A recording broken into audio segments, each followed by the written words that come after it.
महाराष्ट्र राज्याचे कृषी मंत्री माननीय कोकाटे हे वारंवार जो जगाचा पोशिंदा आहे शेतकऱ्यांच्या संदर्भात ते वारंवार वादग्रस्त विधान करतात आहे।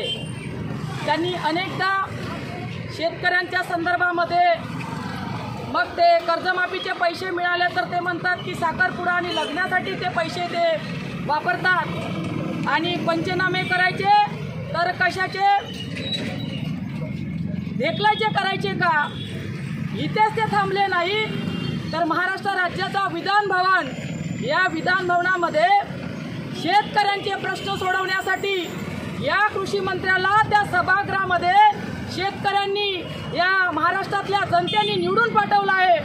परंतु हे कोकाटे यांना इतका उत्मा झालेला आहे म्हणजे सत्तेचा की त्या सभागृहामध्ये शेतकऱ्यांचे जनतेचे प्रश्न सोडवण्याऐवजी ते त्या ठिकाणी रम्मीचा गेम खेळत आहे। हे या महाराष्ट्राचं दुर्दैव आहे आणि या सर्व घटनाचा आम्ही निषेध करण्यासाठी चंद्रपूर शहर राष्ट्रवादी काँग्रेस पक्ष शरदचंद्र पवार पक्षाच्या वतीने आम्ही या सरकारचा निषेध करत आहोत आणि महाराष्ट्र राज्याचे मुख्यमंत्री देवेंद्र फडणवीस साहेब यांना आम्ही पत्र पाठवत आहोत की वारंवार असे वादग्रस्त विधान करणारे कृषी मंत्री माननीय कोकाटे यांचा आपण तडकाफडकी राजीनामा घ्या।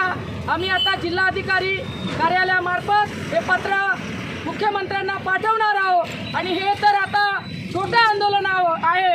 येणाऱ्या काळामध्ये जर असं शेतकऱ्यांच्या बाबतीत किंवा सर्वसामान्य जनतेच्या बाबतीत जर अशा पद्धतीचे विधान करत असेल तर यापेक्षा आम्ही जास्त आक्रमक बनू आणि याला सडो की पळो केल्याशिवाय स्वस्त बसणार नाही एवढंच मी या ठिकाणी व्यक्त करते।